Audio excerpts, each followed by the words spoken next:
Donc on va commencer par la politique budgétaire. La politique budgétaire, ça consiste en quoi? Ça consiste à jouer sur le budget. Le budget de l'État, c'est G moins T.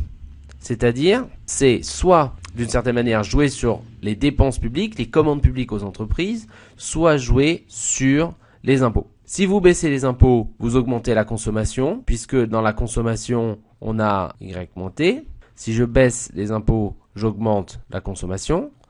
Ou je peux jouer directement sur le budget de l'État. Le but étant de dire que sur l'équilibre sur le marché du bien et services, vous voyez, c'est Y égale C plus I plus G. Donc, soit je baisse les impôts et je fais augmenter indirectement la consommation, soit j'augmente directement les commandes publiques aux entreprises. Et dans ce cas-là, vous voyez, la demande globale augmente. Alors, si on regarde les équations, on voit qu'en fait, une augmentation de G, elle est décidée par l'État. L'État décide soudainement de commander plus de biens publics, des hôpitaux, des écoles, etc., des ponts, des routes, et donc, ce faisant, stimule la production nationale, le PIB. Alors comment ça marche? Eh bien, vous avez Y donc égale C plus I plus G. Si vous avez une augmentation des dépenses publiques, vous avez un effet multiplicateur. Je vous invite à revoir les vidéos sur l'effet multiplicateur.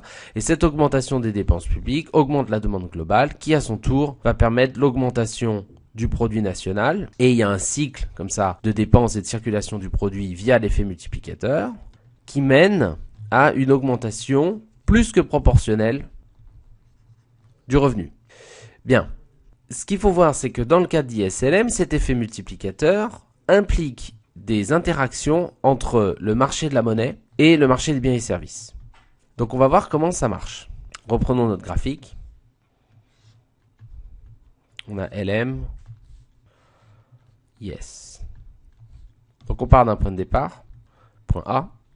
Si le gouvernement augmente les dépenses publiques, qu'est-ce qui se passe? Alors vous voyez que par rapport aux équations, les dépenses publiques c'est une variable exogène, c'est-à-dire que c'est un montant qui ne dépend ni du revenu ni du taux d'intérêt, c'est un montant qui est décidé par les autorités de manière exogène.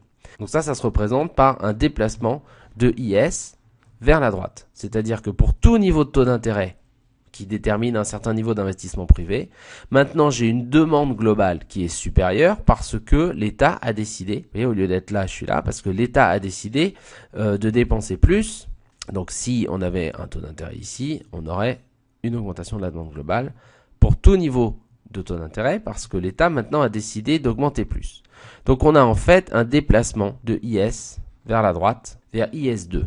Ce déplacement de IS, qu'est-ce qu'il engendre? Eh bien, il engendre plusieurs effets, comme je dis, d'échange avec le marché de la monnaie et d'effets retour. Regardons ce qui se passe. Dans un premier temps, l'État décide soudainement, on était en A, et l'État décide soudainement d'augmenter les dépenses publiques. Donc de A, on va passer au point B. Donc ça, c'est sur le marché des biens et services. Soudainement, il y a une augmentation des dépenses publiques, la demande globale augmente, il y a un effet multiplicateur, et la production nationale augmente de Y étoile à Y2. Le taux d'intérêt, pour l'instant, n'augmente pas parce que pour l'instant, on ne considère que ce qui se passe sur le marché des biens et services. Sauf qu'il y a un effet retour. Il y a un effet retour parce que il y a un effet d'interaction de IS vers LM. Pourquoi? Parce que l'augmentation de Y vers Y2 a un effet sur la demande de monnaie pour motif de transaction. La demande de monnaie pour motif de transaction augmente. Donc les individus ont plus de revenus, ils décident donc de demander plus de monnaie pour effectuer des transactions puisque maintenant ils ont plus de revenus, donc ils veulent faire plus de transactions et ils demandent plus de monnaie. Sauf que l'offre de monnaie n'a pas changé. L'offre de monnaie n'a pas changé parce que les autorités monétaires n'ont pas décidé d'offrir plus de monnaie. Et donc, il y a un déséquilibre sur le marché de la monnaie et ce déséquilibre, il est caractérisé par une demande de monnaie globale qui est supérieur à l'offre de monnaie. Et donc, pour rétablir l'équilibre sur le marché de la monnaie, il y a forcément une augmentation du taux d'intérêt. On a la même quantité de monnaie offerte, on a une augmentation de la demande de monnaie pour motif de transaction qui déséquilibre le marché de la monnaie. La demande de monnaie est plus forte que l'offre de monnaie. Il y a forcément un équilibre qui doit se rétablir. C'est le taux d'intérêt qui équilibre le marché de la monnaie. Donc il y a une augmentation du taux d'intérêt. Et cette augmentation du taux d'intérêt fait baisser la demande de monnaie pour motif de spéculation. Donc cette augmentation du taux d'intérêt permet de restaurer l'équilibre sur le marché de la monnaie. D'accord? Donc, Vous voyez, on a une première interaction de IS vers LM, c'est-à-dire que l'augmentation des dépenses publiques a un impact sur LM, ça augmente le taux d'intérêt. Mais il y a un effet retour de LM, c'est-à-dire du marché de la monnaie, vers IS. L'augmentation du taux d'intérêt, il a quel effet sur le marché des biens et des services? Eh bien, ça a pour effet de faire baisser l'investissement.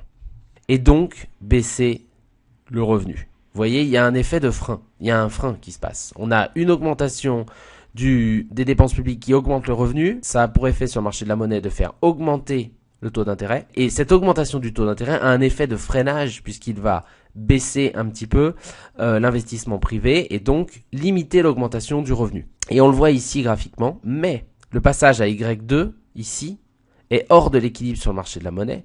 La seule manière de rétablir l'équilibre sur le marché de la monnaie, c'est une augmentation du taux d'intérêt, comme on l'a vu. Mais cette augmentation du taux d'intérêt a un effet sur le marché des biens et services parce que ça freine l'investissement privé. Donc de B, on va se diriger vers un nouveau point d'équilibre qui équilibre à la fois le marché des biens et services et le marché de la monnaie, c'est-à-dire à la fois IS et LM. Mais vous voyez, et on va remonter, c'est-à-dire qu'en fait, vous voyez, le revenu est freiné. Au lieu de passer de Y étoile à Y2, on va passer de Y étoile à Y3. Et vous voyez que le passage de Y étoile à Y3, il est plus petit que le passage de Y étoile à Y2 parce que il y a une interaction entre le marché des biens et services et le marché de la monnaie qui a mené à une augmentation du taux d'intérêt et qui a freiné l'augmentation du revenu parce que ça a eu un impact négatif sur l'investissement privé. Donc vous voyez, on va de A vers B, la flèche, et une fois qu'on est à B, comme on n'est plus sur ISLM, on est juste sur IS au point B. Il faut rétablir aussi l'équilibre sur le marché de la monnaie, et cet effet d'augmentation du taux d'intérêt, vous voyez, ça a un effet qui fait baisser le revenu puisque ça fait baisser l'investissement privé.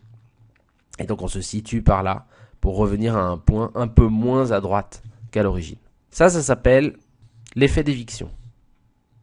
Cet effet d'éviction, c'est simplement dire que l'augmentation de G augmente le revenu, mais l'augmentation du revenu augmente le taux d'intérêt parce que ça a un effet déstabilisateur sur le marché de la monnaie. Il y a une interaction entre le marché des biens et services et le marché de la monnaie. Et qui freine l'investissement. Donc cette augmentation du taux d'intérêt freine l'investissement privé. Et donc freine l'augmentation du revenu. Vous voyez, au lieu de passer de Y étoile à Y2, au lieu d'avoir cette grande augmentation là, on a une plus petite augmentation, on passe de Y à Y3. Vous voyez, on a cette petite augmentation là, vous voyez, c'est qu'une fraction de l'augmentation qu'on aurait pu avoir s'il n'y avait pas eu cet effet retour sur le marché de la monnaie.